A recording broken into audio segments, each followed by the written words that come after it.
श्री क्षेत्र पंढरपूर या ठिकाणी वारकरी संप्रदायातल्या सर्व संघटना व संतांचे वंशज सेवाधारी परंपरेचे प्रमुख या सर्वांच्या माध्यमातून जाहीर निषेध आणि पुढच्या आंदोलनाची दिशा ठरवण्यासाठी मीटिंग घेण्यात आली। बैठक संपन्न झाली। आत्ताच आदरणीय वीर महाराजांनी अतिशय सविस्तर असं या बैठकीतला विचार आपल्या समोर मांडलेला आहे। विलास लवांडे सारख्या व्यक्तीनं जाहीर केलेल्या विषयामध्ये उत्तर द्यावं अशी वारकरी संप्रदायाची धारणा नाही।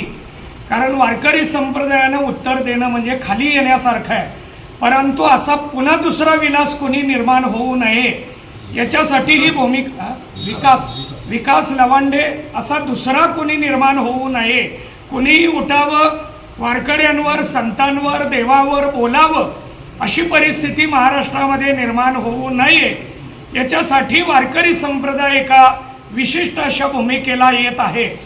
आम्ही सगळे आमच्या कीर्तनाच्या प्रवचनाच्या माध्यमातून समाज मनाला सतत शांत स्थिर संयमी ठेवण्याचा प्रयत्न करतोय।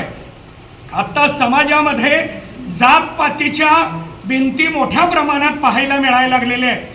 जातपातीला बाजूला काढून सगळ्या जातीला सगळ्या पंथाला एकत्रित करणारी परंपरा म्हणजे वारकरी परंपरा आहे।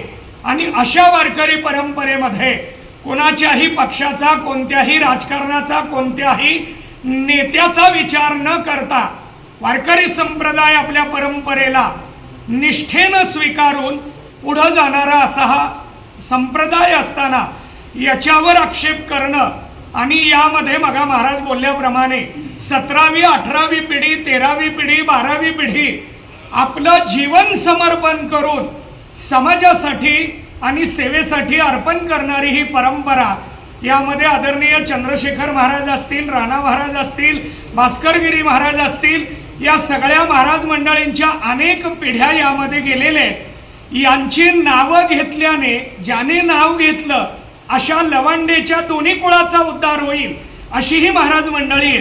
परंतु त्यांना आता बहुतेक दुर्बुद्धी सुचलेली आहे।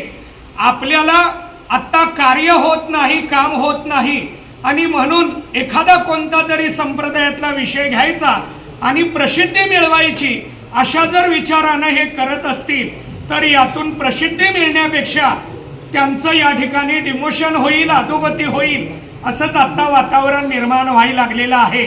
नक्कीच आजच्या या बैठकीतून एक उद्रेक होईल अशा पद्धतीचं वातावरण आता समोर आलेलं आहे। लवकर शासनाने याची दखल घ्यावी। उद्या परिसरातील महाराष्ट्रातील कानाकोपऱ्यातील वारकरी एकत्रित येऊन नामदेव महाराजांच्या पायरी समोरून पांडुरंग परमात्म्याच्या साक्षीने चोखोबाराय नामदेवरायांना वंदन करून हे लेखी निवेदन पंढरपुरातल्या पोलीस स्टेशनमध्ये देण्यात येणार आहे। तेव्हा तमाम वारकरी आणि वारकरी संप्रदायातल्या सगळ्याच संघटना या ठिकाणी एकत्रित येणार आहेत आणि म्हणून त्या निमित्ताने आत्ता ही पत्रकार परिषद होतीये। माझ्या विचाराला मी याच ठिकाणी पूर्ण विराम देतो। धन्यवाद।